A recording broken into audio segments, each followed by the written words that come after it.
Hey friends, thought I'd share with you a super cute pin I saw on Pinterest last week, and what struck my attention was that I recognized what they embellished these little crosses with and knew I could make it. And I certainly want to give credit to whoever created this, so I did a little research and found out that these crosses were made from a little shop out of South Texas. I'll put the link below. They formerly were on Etsy, but apparently they don't sell them anymore. But you know, if you're not a crafty person and would like to just outright buy them, you might could call them and see if they would sell them or make you some or whatever. Here's from the pin that they just took some fence boards, and I had my husband cut them down for me of what I thought they were. And I will put the measurements down below. I will tell you that we did cut the fence boards 4 inches wide, and then I made I'm going to make 4 crosses, 2 bigger ones and 2 smaller ones. I will put the measurements below for sure. Now, what they used to embellish the center of the crosses were some of these little yard stakes that you find at all kind of dollar stores. They are everywhere this time of year in the spring, and I've gone to a couple Dollar Generals and I went to a Dollar Tree, and I just want to show you what the difference is. Those first 4 are from the Dollar General. They were $1 a piece. Now the next 2 sunflowers are Dollar Tree, and I want you to see there is a big difference in size and just, I think, detail and everything too. I like the Dollar General ones much better, but just want you to know they are available at the Dollar Tree if you don't find any. So what I'm going to have to do is get my husband to cut the little metal sticks off of them, and then that's what I'm going to use to embellish it. Now to paint it, I just got it sitting up here on this old trash can. I went and just bought 4 new colors of paint just because my paint, and I knew I would need quite a bit. I went to Walmart and just bought some bright blue and green and yellow, and then this is just some orange I had. And I'm going to paint them all each a different color, and then just any kind of brown will do. This will kind of old distressed look. I'm going to dry brush a little brown on it. When I come back to you, I'm going to have my 4 crosses painted, 1 of each color. Okay friends, I'm gonna catch you up where I'm at. It's been a couple days just because I've had the kids and everything, and due to the size of this project I just had to move it inside because it's rainy and stormy. I wanted to show you where I'm at. Now I got all the crosses painted. I got a blue one, a yellow one, an orange one, and a green one. And my husband asked me, why did you want old fence boards instead of new fence boards? I said, well, you know, it does make a difference. You know, and these old fence boards, they're dried and cracked, and I want to distress them a little bit, and so I think the cracks just kind of add to the character of it. And, you know, of course you could use new fence boards, but, you know, if you can get your hands on some old wood, I think it definitely makes a little difference. There's different ways to distress wood. You know, you could water down paint and kind of dry brush it, or, you know, there's just all kinds. And there's all kinds of little hack ways too. Like, for example, I mean, I've even, you know, seen people use this before, like that Old English. It's like a tinted oil that you use to cover up scratches on your furniture.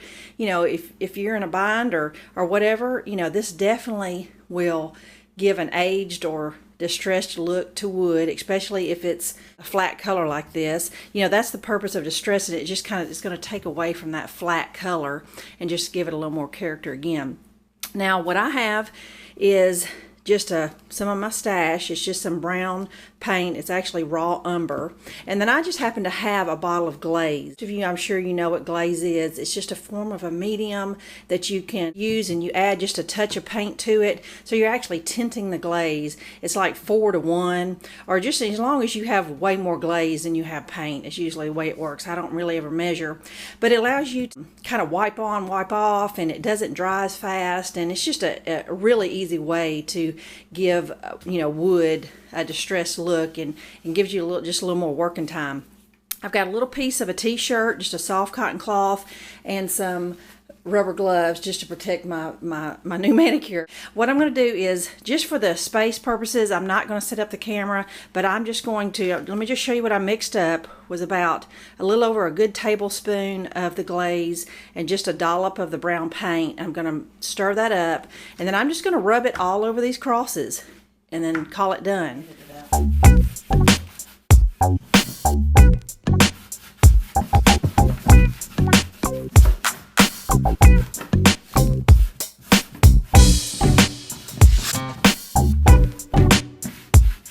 Okay, I was able to get my son to record me distressing this yellow one, and it went very quickly. That little bowl that I made was able to do all 4 crosses. I did put quite a bit more glaze than I did paint, so my distressing isn't as dark as it could be. I could make this as dark as I wanted depending on how much paint to glaze ratio I made it. But I also meant to tell you that my husband did attach the 2 pieces of the cross with 1-inch wood screws. He put 2 in there because if you just put 1, eventually it may cause, it to swivel, and we don't want that to happen, especially if you hang them outside. And there's no reason why you couldn't probably hang them outside, and that's what I plan to do, is to put them on my outdoor fence outside somewhere.